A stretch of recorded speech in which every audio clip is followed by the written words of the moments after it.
그런데 다른 쪽에선 인간이 살 수 없는 헬조선이 된 거예요. 가장 근본적인 원인 중에 하나는 대학의 죽음에 있다. 한국 대학은 죽었다. 한국은 지금 대학이 아니에요. 자유롭고 평등한 학문 공동체가 아니에요. 그런 것은 어디에도 없어요, 한국에는.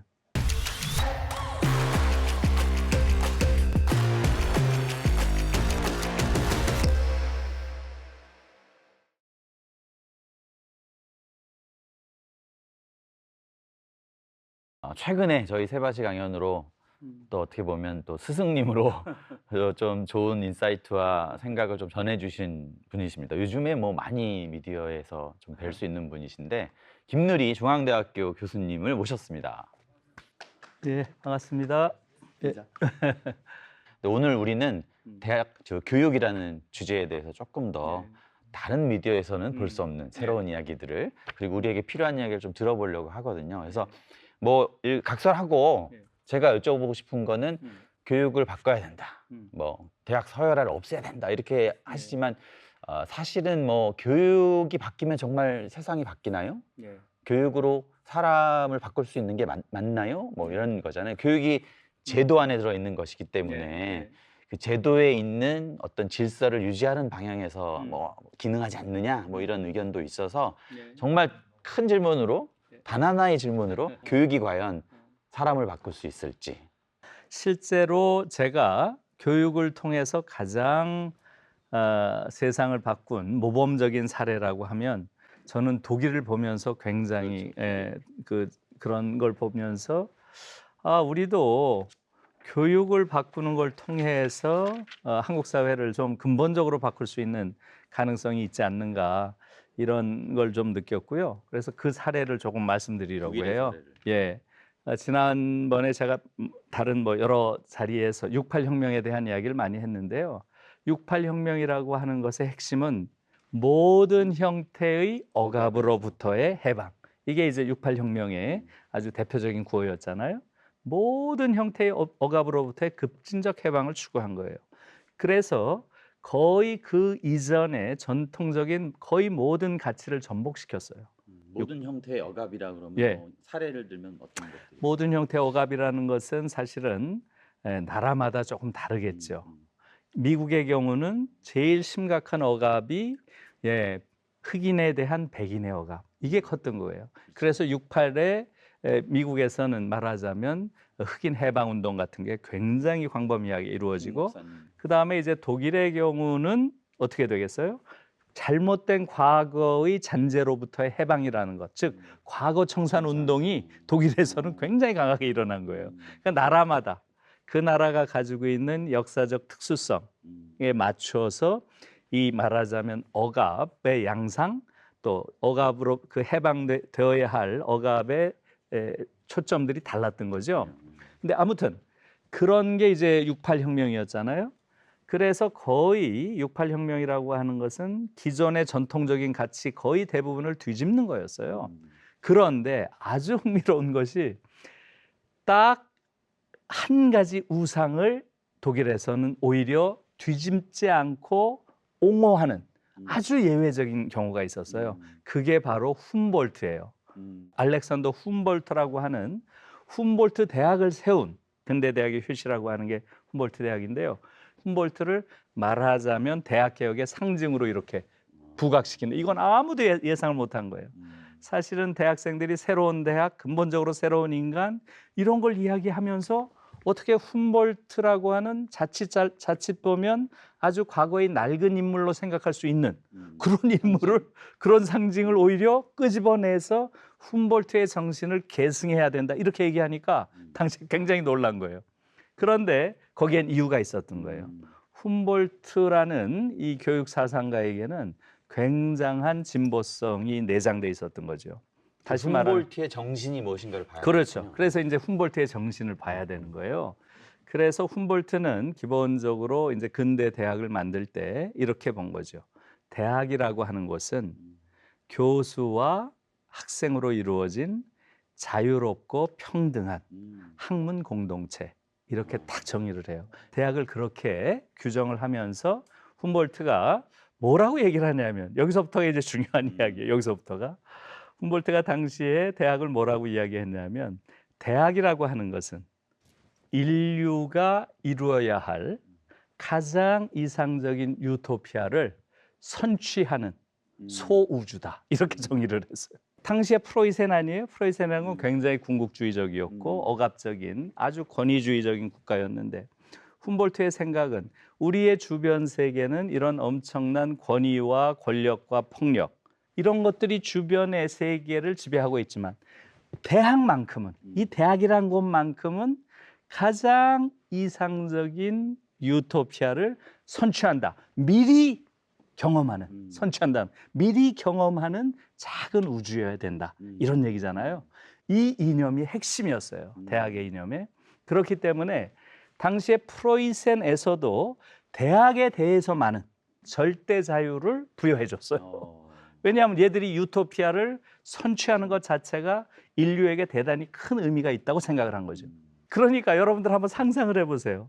가장 이상적인 유토피아를 상상하기 시작한 거예요. 대학이라는 곳에서. 그게 뭐겠어요?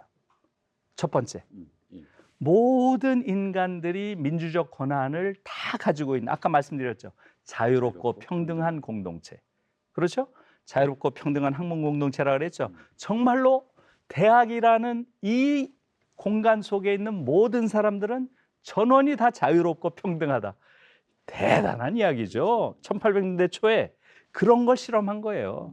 그래서 그것을 68세대가 그대로 받아가지고 실제로 68년 이후에 독일 대학을 만들어 가는데 이걸 받아들인 거예요. 여러분 생각해 보세요. 대학에 있는 모든 구성원이 자유롭고 평등한 관계를 갖는다. 그게 구체적으로 뭐겠어요? 놀라운 이야기죠. 예, 그래서 거기서 처음 나온 게 대학의 구성원이 누구예요? 대학의 구성원은 세 구성원이 있는 거예요. 대학의 구성원 누구겠어요? 선생님. 예, 예, 학생, 예, 교수. 그 다음에 세 번째는 예, 행정 직원은 아니에요. 독일의 경우는 행정을 하시는 대학 행정을 하시는 분들은 사무직 노조로 따로 조직이 돼 있어요. 독일은 이제 사무직 노조가 따로 있거든요. 굉장히 강력한 노조예요. 그분들은 학생. 따로 돼 있고. 그다음 누구겠어요? 또 있잖아요. 이 둘만 있어요, 대학에? 학생 교수 뭐가 있어요? 그러니까 이게 벌써 한국 대학이 잘못되어 있는 거죠. 대학에 없어서는 안 될 사람들이 있잖아요. 누구예요? 조교와 강사 아니에요. 조교와 강사. 맞습니다. 조교와 강사로 없는 사람 취급하면 안 되죠. 그렇죠. 조교와 강사 이 세 그룹이 있잖아요. 이 조교와 강사는 교수와 학생 사이를 매개해주는 독일에서는 학문 중간층이라고 불러요. 요 세 그룹이 자 그러면 가장 이상적으로 하려면 어떻게 하고 싶으세요? 대학을 운영한다. 모든 대학의 권력을 자 이 세 그룹이 나눠 가져야 되겠죠. 어떻게 나눠? 그렇죠. 맞습니다. 이 세 그룹이 동등하게 모든 권한을 나눠 갖는 이런 제도를 만든 거예요. 69년에. 그게 뭐예요? 바로 3분할 원칙이라고 얘들은 불러요. 3분할. 세 주체가 똑같이 33.3%씩 권한을 나눠 갖는다. 대학 내에서. 그렇게 된 거예요. 3분할 원칙이 그렇죠. 3분할 원칙이라고 부르는 거예요. 그렇게 해서 모든 대학에서 이루어지는 결정들을 이렇게 나눠 가졌어요. 그중에 가장 중요한 게 뭐겠어요? 가장 중요한 게 대학에서 해야 될 결정 중에 제일 중요한 건 뭐겠어요? 총장 뽑는 거죠. 그렇죠. 총장을 뽑아서 거버넌스를 구성하는 거죠. 지배 구조를 결정해야 되겠죠. 이게 제일 중요한데 그래서 이것을 가장 먼저 시행한 게 바로 자유 베를린 대학이에요. 자유 베를린 대학. 자유 베를린 대학에서 제일 먼저 이제 총장 선거를 하는데 바로 3분할 원칙에 따라서 한 거예요. 그럼 총장이 학생이 될 수도 있고 당연하죠. 강사가 될 수도 있고. 그럼요. 네. 그러니까 우리 상상을 넘어서는 거죠. 모든 구성원들이 다 총장이 될 수 있는 거죠. 후보를 냅니까? 네, 그래서 후보를 내는데 학생들은 후보를 내지 않았고 조교와 교수가 결국은 붙게 됐어요. 그래서 결과는 누가 됐겠습니까? 네, 조교가 됐습니다. 학문 중간층에서 학문 중간층에서 총장이 나온 거예요. 그러니까 당시 사회연구소라는 데에 조교를 하던 30살의 석사 과정생이 30살이요? 예, 30살. 조교니까. 30살의 석사 과정생인 롤프 크라이비히라고 하는 조교가 69년에 총장이 됩니다. 맞습니다. 그리고 나서 73년에 두 번째 총장을 하는데 또 재선이 돼요. 엄청 잘했다는 거예요. 이 이 친구가. 크라이비기가 되게 유명한 예, 대학 총장이죠. 그렇죠. 근데 이분은 예, 학문 중간증, 즉 강사 조교 그렇죠. 출신이군요. 조교 출신이에요. 게다가 30대, 그때 30이었으니까 만으로. 그래서 8년 동안 그렇게 한 거예요. 이해를 하셨죠? 네. 이게 바로 훔볼트의 그 정신이 구체적으로 구현이 된 거죠. 그래서 대학이란 곳은 가장 그 사회에서 가장 민주적인 공간. 그러니까 그 민주주의를 어디까지 할 수 있는지. 민주주의라는 건 그 사회의 그 조직의 구성원들이 전원이 참여하는 바로 그것이라고 이야기를 하는 거죠. 그렇게 되니까 대체로 70년대부터 독일의 많은 대학에서 데모가 일어났다. 그러면 누구 데모겠어요? 누구 데모가 많았겠어요? 교수들? 그렇죠. 맞았어요. 70년대부터 거의 대부분의 데모가 교수들이 데모하는 거예요. 교수들이. 교수들 데모가 굉장히 광범위하게 벌어져요. 70년대. 우리로선 상상할 수 없는 거죠. 그러면서 특히 베를린 대학을 중심으로 베를린 마부르크 같은 대학에서 교수 데모가 많이 일어나는데요. 그 교수들이 내세운 건 뭐겠어요? 당시에 교수 데모의 주된 요구가 뭐겠어요? 교수들이라서 그런지 그 요구가 아주 현실성이 없고 비합리적인 건 아니에요. 교수들의 요구는 이거였습니다. 오케이, 3분할 원칙 인정한다. 그러나 학문의 특수성과 관련된 영역, 이 영역은 아무나 판단할 수가 없다.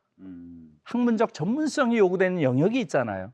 그것은 학문적 숙련이 필요하기 때문에 그 부분에 관련해서 많은 교수 과반을 인정해달라. 이 데모를 엄청 했어요.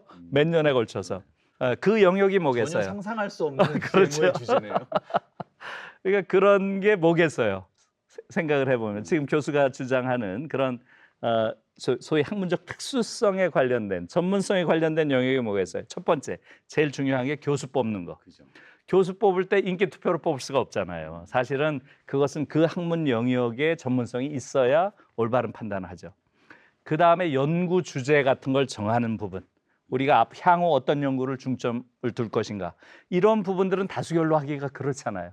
이것은 전문성이 토대가 돼야 되니까 이런 영역에 관해서는 교수에게 과반을 다오. 이걸로 계속 요구를 하다가 결국은 73년에 헌법재판소에 헌법 소원을 내요. 교수들이. 그래서 그 교수 과반 인정해달라고. 여기서 교수들이 이깁니다. 그래서 그런 특수한 영역에 관해서는 교수 과반을 인정한다. 이렇게 된 거예요. 그래서 지금까지 내려오고 있어요. 그러니까 일반적인 대학 운영에 대한 것은 3분할 원칙. 여전히 3분할 원칙으로 하되 아주 학문적 전문성이 요구되는 요 영역, 이것은 교수들이 과반 이상의 권한으로 결정해라. 이렇게 된 거예요.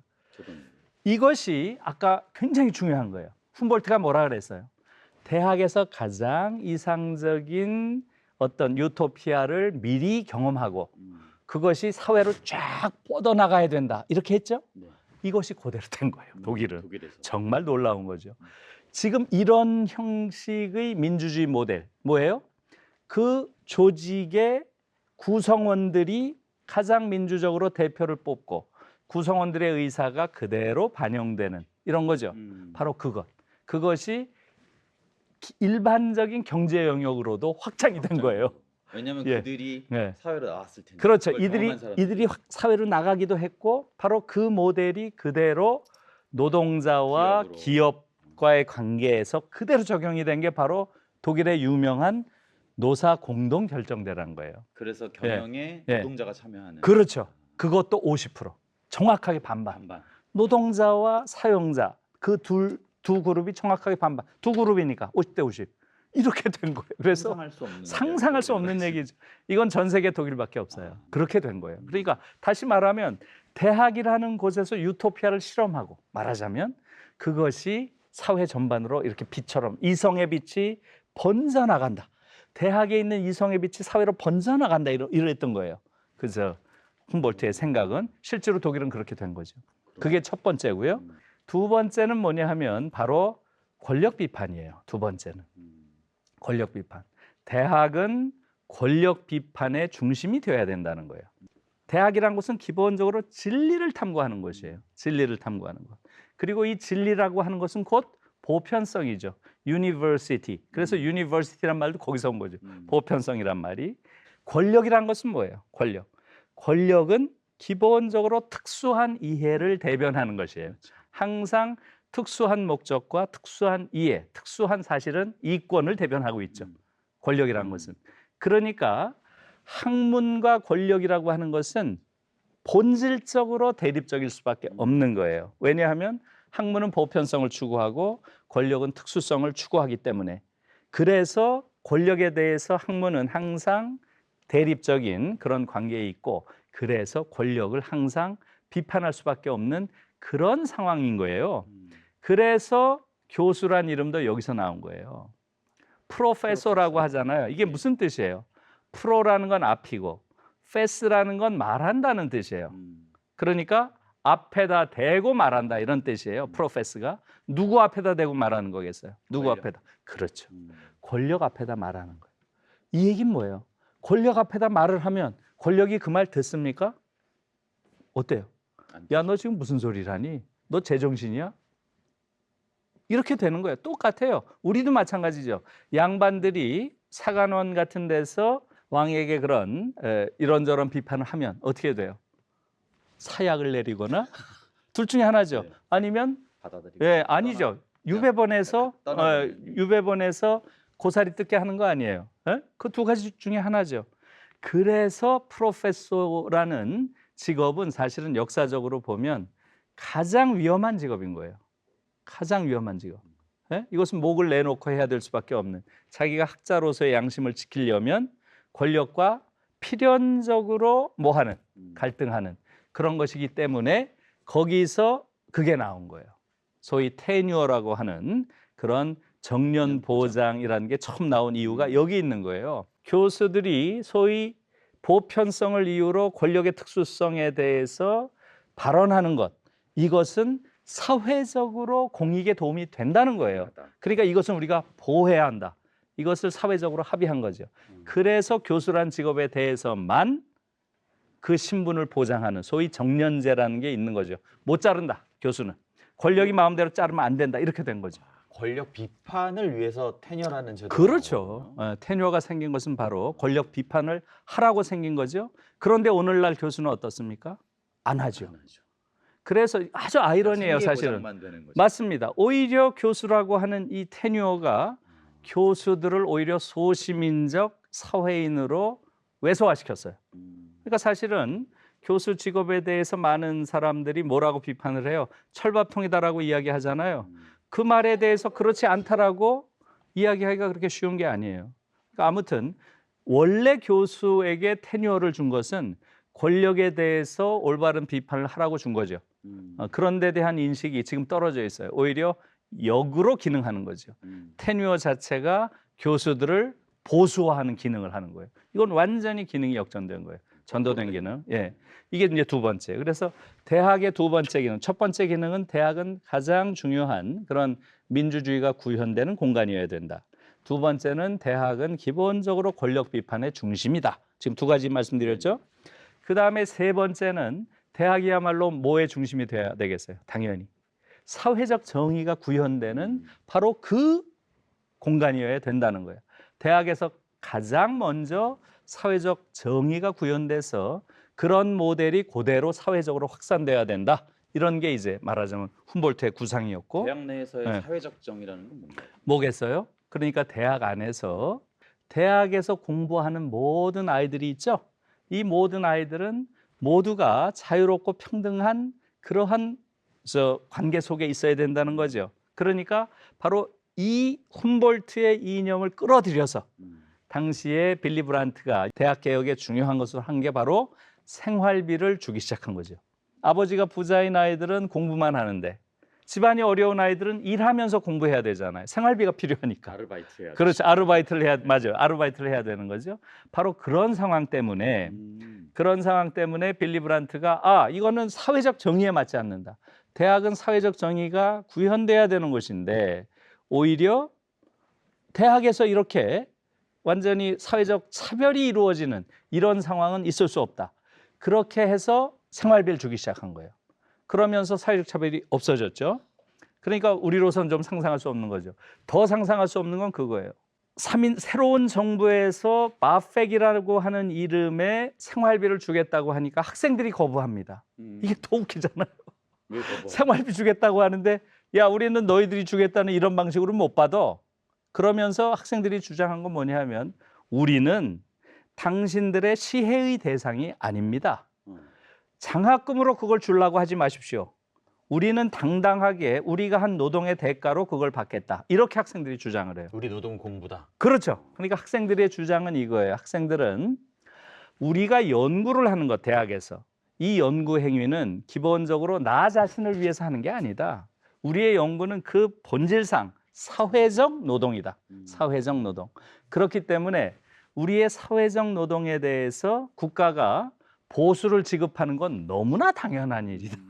너무나 당연한 일이다. 이렇게 주장하면서 이들이 내세운 게 유명한 슈투디엔 호노라라는 거예요. 연구 보수. 우리가 하는 일이 사실은 나 자신을 위해서 하는 게 아니야. 이건 전 모든 사회 구성원에게 유익한 연구를 하는 것이지. 그래서 이것이 독일 사회를 바꾸는데 결정적인 역할을 하죠. 이런 데 대한 담론을 만들어내고 하면서 독일 사회가 변한 거예요. 아까 말씀드린 대로 한국과의 차이를 한번 보세요. 우린 대학이 아니네요. 한국은 대학이 아니에요. 그래서 저는 여러 번 그런 얘기를 썼어요. 한국 사회가 이렇게 훌륭한 정치 민주화를 이루고 경제 성장도 이루었죠. 그리고 한국인들이 굉장히 성숙했어요. 이번에 이제 K 방역을 보면 방역하는 과정에서 한국 시민들이 보여준 놀라운 의연하고 침착하고 성숙하고 이런 모습들이 있음에도 불구하고 다른 쪽에서는 한국 사회는 완전히 지옥에 가까운 사회로 전락하고 있어요. 전 세계에서 가장 불평등하고 전 세계에서 가장 많은 사람이 노동하다가 죽어가고 지금 2000년부터 4만 명 이상의 국민들이 죽었어요. 정말 있을 수 없는 나라에 우리가 사는 거예요, 사실은. 전 세계에서 가장 자살률이 높고 그러니까 이 자살의 대부분은 사회적 타살이라고 부를 정도로 생계라든가 기본적인 삶의 벼랑에 몰려서 자살하는 거예요. 그런 사람들 수가 제일 많은 나라예요. 노동시간 세계에서 가장 높은 수준의 노동시간을 가진 나라예요. 이게 도대체 말이 안 되는 거예요. 한편으로는 정치민주화도 잘했고 경제성장도 잘했고 시민의식도 성숙했어. 그런데 다른 쪽에선 인간이 살 수 없는 헬조선이 된 거예요. 왜 그렇겠어요? 저는 세 가지가 잘 돼도 안 네. 되는 게 있는 거는 네. 그래서 저는 대학 교육의 문제가 그렇죠. 그래서 저는 한국 대학이 이렇게 헬조선이 된 가장 근본적인 원인 중에 하나는 대학의 죽음에 있다. 대학의 주 한국 대학은 죽었다. 제가 그건 한 10년 전부터 그런 주장을 했어요. 한국은 지금 대학이 아니에요. 자유롭고 평등한 학문 공동체가 아니에요. 그런 것은 어디에도 없어요, 한국에는. 저는 지금 중앙대학교 선생인데 중앙대학교에 두산이라고 하는 재벌기업이 들어왔어요. 재벌기업이 들어와서 한 첫 번째 일이 뭔지 아세요? 총장 직선제를 폐지해버린 거예요. 그리고서 바로 재벌 이사장이라고 하는 그분이 한 것은 대학 총장을 자기 멋대로 임명하는 거예요. 자기 멋대로. 그것도 임기도 정하지 않고 처음에는. 너 2년 해. 너 4년 해. 아, 제가 그걸 보고 너무너무 놀랐어요. 한 사회의 최고 고등교육기관인데 그런 고등교육기관을 자기가 돈 주고 구매했다는 방식으로 들어와서 그걸 그냥 자기 멋대로 하는 거예요. 민주주의적 네? 가치를 선취하는 게 아니라 아예 그냥 거꾸로 전복시켜. 그렇죠. 한국 사회 최고의 지성인들이 모여 있다고 밖에 나가면 교수 임례하고 이러잖아요. 그런 조직 안에서 그 대표자 총장을 우리 손으로 뽑을 수 없다? 이건 너무너무 부끄러운 일이고요. 그게 한국 대학의 현실이에요. 다시 말하면 한국에서 민주주의가 가장 이루어지지 않은 그런 조직 중에 하나가 여전히 지금 대학이에요. 이게 대학의 현실이에요. 이건 끔찍한 일이에요, 사실은. 두 번째는 아까 뭐라 그랬어요? 두 번째는 대학이라는 게 권력 비판의 중심이 된다 그랬죠? 지금 한국 대학이 권력 비판의 중심인가요? 한국 대학에는 정치적 공론장 자체가 사라진 지 오래됐어요. 한국 대학은 완전히 취업학원이에요. 한국 자본이 들어와서 완전히 장악해버렸어요. 지금 중앙대처럼 재벌이 와서 직접 장악하는 중앙대, 성균관대, 인하대 이런 대학들도 있지만 그 다른 대학들도 완전히 재벌의 논리 이데올로기가 장악해 버렸어요. 여러분들 보세요. 중앙일보가 뭘 해요? 지금 대학 평가를 하잖아. 네. 그런 게 한국의 상황이에요. 그래서 한국 대학은 사실은 말하자면 권력 비판의 핵심이 아니라 권력에 완전히 굴종하는, 특히 지금 한국 사회에서는 자본 독재 사회 속에서 한국 사회는 이미 자본 독재 단계로 들어간 지 오래됐어요. 그 얘기는 뭐 다른 얘기니까 길게는 안 할 텐데, 이 자본 독재에 굴종하고 거기에 복무하는 그러한 사실은 자본 독재의 하수인으로 재편됐어요. 이 자본 독재가 한국 사회에 어마어마한 불평등과 사회적 비참을 만들어내는데 대학에서 거기에 대한 대응 담론을 전혀 만들어내지 못하고 있어요. 오히려 자본에 복무하는, 순응하는 이러한 이야기만 하고 있고, 심지어 어떻게 됐어요? 이명박 정부에 들어와서는 대학을 평가할 때 취업률이라는 걸 가지고 평가를 하잖아요. 이건 정말 세계 대학 사이에 없는 얘기예요. 대학을 취업률 가지고 평가하는 나라가, 기업의 인적 자본들을 생산하는 그렇죠. 상계지가 되는 거죠. 이건 있을 수 없는, 그러니까 자본 독재가 아무리 심한 나라라도 대학을 취업률 가지고 평가한다? 이것은 자본 독재가 완전히 대학을 완전히 자신의 노예로 이미 부리고 있다, 이렇게 얘기해도 과언이 아니에요. 이게 이제 두 번째고요. 그 다음에 이제 세 번째는 아까 말씀드린 대로 사회적 정의가 이루어지느냐. 한국 대학 어때요? 사회적 정의가 가장 안 이루어지는 곳이 대학이에요. 뭐 비정규직 문제, 그렇죠. 우리 강사들에 대한 처우. 그럼요. 맞습니다. 그래서 실제로 대학 내에서 비정규직 교수라고 하는, 일반적으로 우리가 시간 강사라고 불렀던 그런 선생님들의 처우라고 하는 것은 저는 그냥 한 1,500배 정도 차이인 줄 알았어요. 사실은 강의라고 하는 동일한 노동을 하는데 정규직과 비정규직 교수 사이의 차이라는 것은 어떤 사람은 10배 차이가 난다고 주장하는 사람도 있어요. 대체로 한 7배에서 10배 차이가 나는 것 같아요. 이게 있을 수 있는 얘기냐고요. 게다가 저는 사실은 아침에 학교에 올 때마다 제가 이렇게 올라가는 그 옆에 그 우리 환경미화하는 아주머니들이 계시는 그런 방이 있어요. 거의 기계실 같은, 사람이 원래 있을 곳이 아니에요. 어느 누구도 그걸 문제 제기하지 않고 그런 것들이 그냥 관성처럼 지금 돼가는 그런 것들이 한국 대학의 현실이고요. 그래서 제가 이런 이야기를 가지고 지금 한국 대학은 그 한국 민주주의의 적이다. 오히려 한국 민주주의의 적이다. 이것은 완전히 지금 대학 자체가 최악의 유토피아를 선취하기는커녕 디스토피아, 우리가 생각하는 아주 최악의 어떤 세계죠. 그것의 정수를 지금 보여주는 게 한국 대학이에요. 제 말이 좀 센 말이죠. 그러나 모든 진실은 아파요. 그렇죠. 저는 사실은 이런 말들을 제가 조금 지적인 언어로, 조금 더 폼나는 말로, 사실은 그걸 오이fem이라고 하죠. 왕곡어법, 미화적인 어법으로 이야기할 수도 있어요. 그러나 그런 말들로는 우리가 지금 맞이하고 있는 참상을 왜곡할 가능성이 많아요. 이런 부분들에 대한 그런 각성이 필요하다. 대학인들의, 또 대학 선생들의 그런 걸 사실은 많이 주장을 해왔고, 그러나 여전히 그런 부분들이 지금 보이지 않는 것이죠. 예.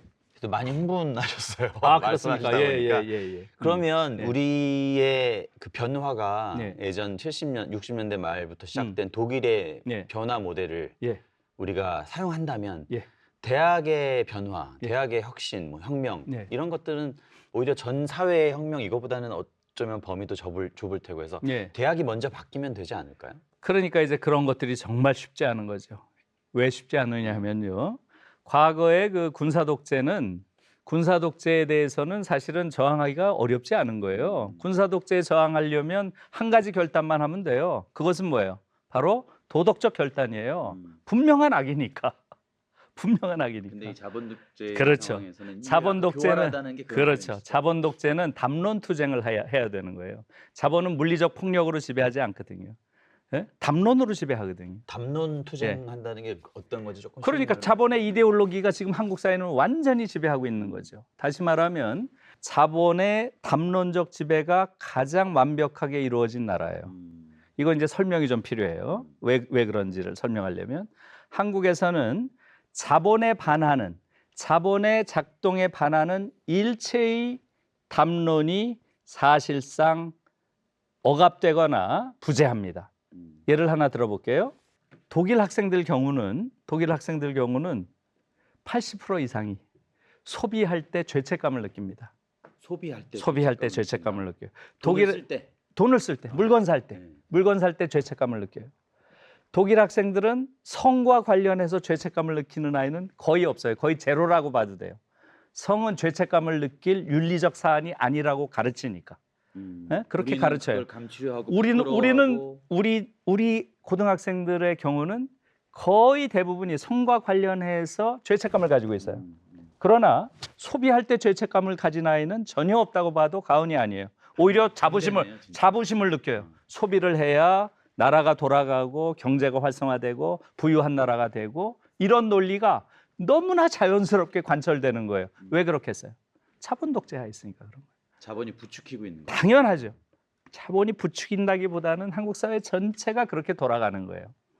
지금 한국 사회에서 만드는 법을 보세요. 법을 불법적으로 하는 게 아니에요. 지금 이 자본 독재라는 것은 여의도에 앉아 있는 300명이 앉아 있잖아요. 이제 이들이 임기가 끝나죠. 국회의원들. 예, 국회의원들. 그 중에 295명, 5명 빼고 295명이 다 자유시장 경제를 지지하는 의원들이 앉아 있는 거예요. 전 세계에서 자유시장 경제를 지지하는 자들이 99% 앉아 있는 나라가 세상에 어디 있어요. 독일은 어떻습니까 지금? 지금 독일은 요 전번에는 베를린에 633명이 앉아 있었어요. 그렇게 많이 앉아 있었는데 자유시장 경제를 지지하는 자는 제로였어요. 아, 0명. 한 명도 없었어요. 한 명도. 그것도 독일에서는 좀 예외였긴 해요. 독일에서는 대체로 5% 정도가 앉아 있어요. 5%. 왜냐하면 자유시장 경제라고 하는 것은 그냥 시장을 자유롭게 놔두자는 거예요. 시장이 하도록. 그렇죠. 그러면 이 자본주의 시장 경제라고 하는 것은 기본적으로 사회주의 계획 경제보다 훨씬 더 인간의 욕망을 효과적으로 충족시켜주는 그런 체제예요. 그거이면 분명한데 자본주의는 결정적인 결함이 두 가지가 있는 거예요. 첫 번째 결함은 이 시장은 그냥 자유롭게 풀어두면 인간을 잡아먹는 야수가 된다는 거예요. 인간을 잡아먹는 야수. 그건 상식이에요, 사실은. 이거 유럽에서는 그냥 보편적인 담론이죠. 그래서 야수 자본주의라는 말을 쓴단 말이에요, 기본적으로. 에? 그렇기 때문에 이 자본주의는 야수 자본주의니까 어떻게 해야 돼요? 이걸 통제하고 다뤄야 된다. 이걸 자유롭게 풀어 달아야죠. 그렇죠. 목줄을 달아야 된다는 거예요. 이걸 풀어두면 인간 잡아먹으니까 이게 기본적인 생각인데 한국은 풀어줘야 된다는 자들이 99% 앉아 있어요, 저기. 대부분이네요. 그러니까 정의당 빼고. 그렇죠. 네. 그러니까 자본 독재 사회인데 저는 그래서 그걸 자본 독재라는 개념으로 불러야 분명하게 그걸 인식한다고 생각을 하는 거죠. 그런데 한국에서는 그런 데 대한 인식 자체가 없잖아요. 이런 식으로 지금 말하자면 자본 독재가 작동하고 있는 것이고요.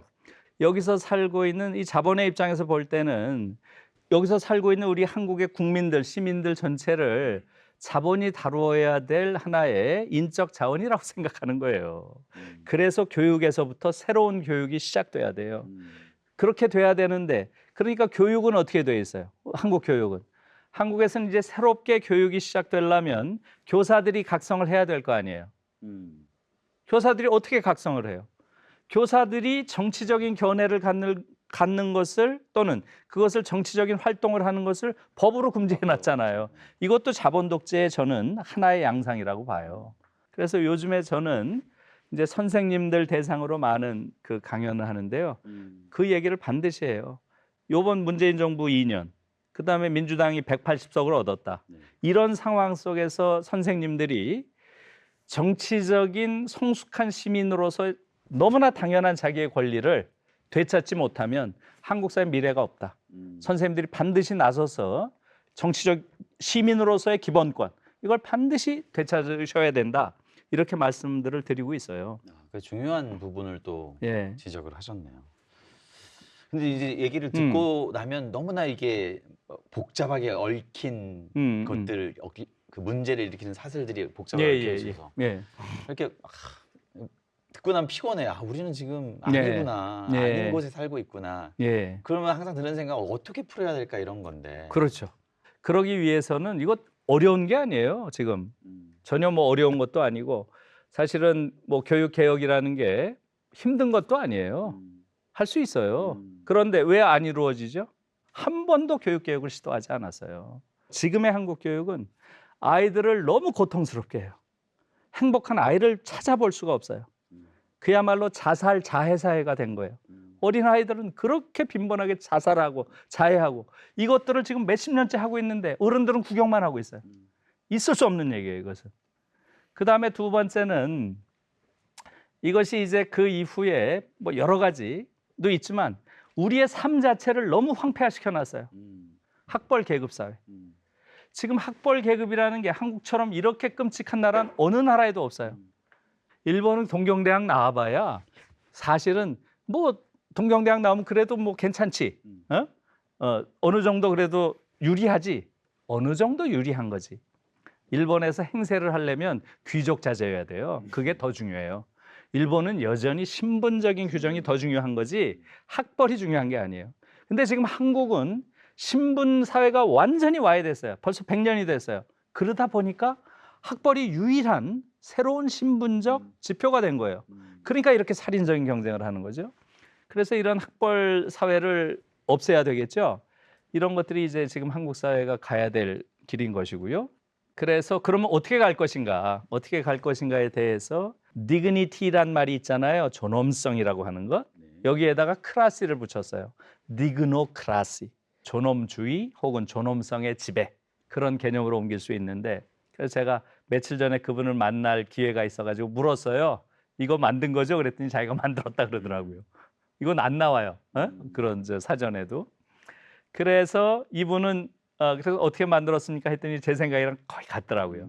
메리토크라시라는 게 지금 지배하잖아요. 능력주의 혹은 수월성의 지배. 메리토크라시에서 디그노크라시로. 지금까지 100년의 한국 교육은 일종의 수월성 교육, 일종의 능력주의 교육이에요. 유능한 한국 시민, 유능한 산업전사, 유능한 인적 자원. 그게 메리트예요. 메리토크라시. 이젠 그게 아니에요. 존엄한 인간, 성숙한 민주주의자, 그들을 길러내야 돼. 그래야 한국 사회가 정말 좋은 사회가 되는 거예요. 그렇게 해서 이건 얼마든지 정권에서 의지만 있으면 할 수 있는 것이고요. 그다음에 이제 교사들도 선생님들도 이제는 교실을 바꿔야 된다. 이런 생각을 가지고 그런 의식들로 이제 논의가 상당히 저는 활발해지는 걸 보면서 조금 놀라고 있어요. 저는 변화가 곧 있으리라고 봅니다. 그게 또 이런 얘기를 들으면서 우리 세바시 이렇게 함께 하시는 분들 같이 이런 얘기를 알게 되고 예. 깨닫게 되고 하는 것도 굉장히 중요한 변화의 이제 시작이라고 예, 예. 보여지는데 하여튼 오늘 그 굉장히 흥분하셔서 예, 말씀을 잘 구체적으로 또 새로운 이야기들을 해주셔서 예. 오랫동안 얘기를 했습니다. 예. 긴 시간 동안 너무 너무 좋은 알을 만들어 주시는 말씀을 해주셔서 너무 감사합니다. 그래서 많은 분들이 또 채팅창을 통해서도 되게 감사함을 표시하고 있고 또 오늘 스승의 날이지 않습니까, 그래요? 교수님? 그래서 저희가 사실 세바시 강연자들이 사실은 다 스승이에요. 그래서 사실은 우리 김누리 교수님이 우리 1000여 명에 달하는 우리 세바시 강연자들의 스승 대표로 대표. 오늘 저희가 받은 이 그 제자들의 마음을 꽃으로 좀 받으셨으면 너무 예쁘네. 여러분 박수 한번 부탁드리겠습니다. 아이고 고맙습니다. 예, 앉아서 화면에서 안 보여요. 안 보이네요. 네. 그러네. 고맙습니다. 아이고, 고맙습니다. 예. 자, 오늘 그 김누리 교수님 너무 긴 시간 동안 너무 좋은 말씀 해주셔서 감사하고요. 특히 스승의 날 예. 정말 제자들 대표해서 제가 머리 숙여 감사 인사를 전하겠습니다. 감사합니다. 예, 이렇게 좋은 자리를 주셔서 고맙습니다. 감사합니다. 그럼 오늘 예. 함께 해주신 세바시 팬 여러분 감사합니다.